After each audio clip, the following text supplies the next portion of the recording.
Yeah, this is Ray's Repair. Today, this is one of my first videos I'm doing. This is off of a Honda lawnmower, carburetor. It's running real bad. Only run with the choke on mainly, and usually that's pretty simple fix. It means the float bowl's dirty or jets are clogged. The float bowl's right here. Just in case you want to know, this nut is for draining the float bowl. If you want to, like when you winterize it, you want to drain the gas out of the carburetor, you just take this nut out, make sure the petcock is off or the tank is drained, and then take this bolt out. That'll drain the gas out of the float bowl so there's nothing laying in there all winter long. But we're not going to fool with that bolt now. We don't have to. We're going to take this lower one off that holds the float bowl on. The tools I use, you're going to need for this, 1/4-inch ratchet set I like to have out. A good pair of small screwdrivers. You're really only going to use the 2 flatheads, and a pair of needle nose pliers. Alright, let's crack the float bowl open now. Okay, I got the bolt out now. There's a gasket on there, as you can see. Make sure you don't lose that. Okay, the float bowl should come right up. If it doesn't want to come right up, give it a slight tap to the side. It's just stuck to the gasket, but usually they'll come right up. Pick the float bowl off, set it to the side for a second. For instance, on this one, let's check it out. This one's real clean inside. This must have been drained out. It's fairly clean. Okay, so we really don't have to do much there. Next off is you want to take the float out of the way. Be real careful with the float, because if this thing wasn't overflowing, the float level was set good, so you don't want to really fool around with the float setting. And the float is plastic in these, so to get the float off, there's a pin in the side here. You just pull it out lightly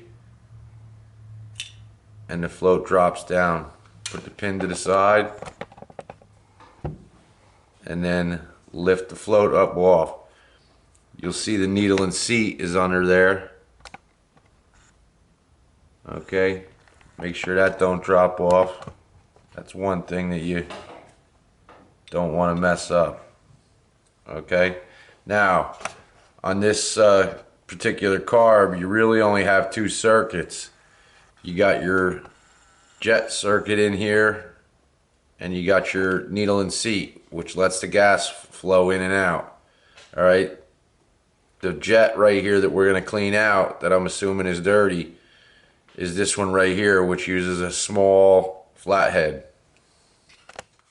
Okay, we got the jets out, got everything out of there now. Cleaned all this out with some gum out carbon choke cleaner. Blew it all out with compressed air. Okay, set that to the side. Now here's your main jet. This is the main jet. Now, when you have this apart, you're gonna see that there's a very, very small hole in the center of it. That's what gets clogged up, and that's what'll make it only want to run on choke. Now, what I use, they sell jet, cleaners and everything like that, but what I use is just a simple acetylene torch tip cleaning kit. You can buy them at any parts store or anything like that, and they work great and they're cheap. Find the smallest one I start with first, and you just want to make sure that you get it down the center of the jet so it starts coming out the other end.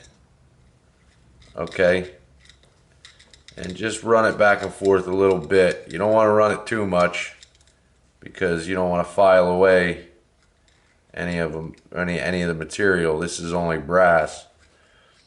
Once you have it cleaned out, just blow it out good. And the best way to tell that you got it open is to hold it up to the light. Hold it up to a light fixture and make sure that you can see through it. Once you know you can see through it,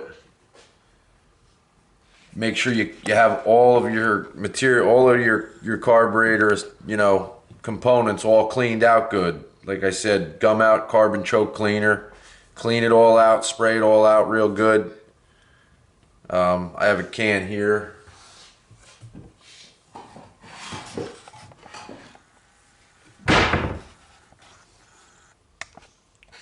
Carbon choke cleaner with jet spray. Stuff's really good. It'll clean anything out of them and everything. It's particularly for carburetors, and that'll clean everything out. Any of the gunk that's in the bottom of the float bowl and in the jet and everything like that. And clean the outside of the carb too while you got it apart, and clean it off good and everything. If you have compressed air, if you have access to a compressor, make sure you blow it off when you're done. If not, the carbon choke cleaner dries pretty quick, and you don't really have to go crazy. That's about it. I mean, when you're all done, just drop the jet back down in. Make sure you get it started good. Drop it down in there. Okay, now I dropped the float back down in there, put the needle and seat in, put the jet back in, snugged it down. You don't have to go too crazy. Put the float bowl back down on, and you're all set now. Everything should work. Should work real good now. It's a good clean carburetor. Alright, this is one of my first videos. There'll be plenty more coming out. Please like, subscribe, and rate. Thank you.